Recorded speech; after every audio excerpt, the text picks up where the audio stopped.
महाराज जी, शास्त्र एवं गुरु कब फल देते हैं?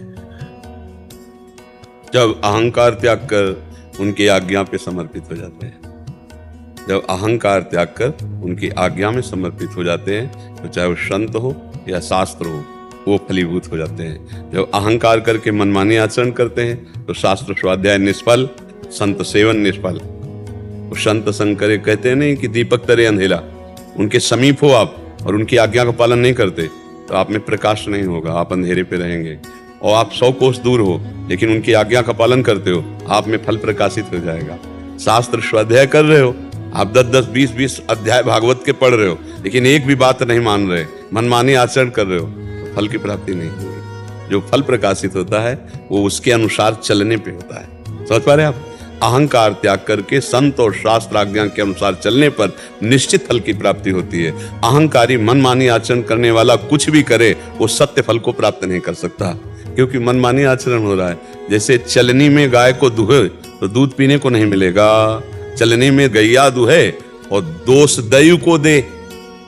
और हरि गुरु कहो न माने, शास्त्र दो के ही है, या तो हरि बोल रहे हैं या कोई महापुरुष बोल रहा है। तो हरि और गुरु कहो न माने तो अपनो ही फल ले। उसका जीवन ऐसे होगा जैसे चलनी में कोई गाय दुहे। चलनी में गाय दुहने पर एक बूंद पीने को नहीं मिलेगा।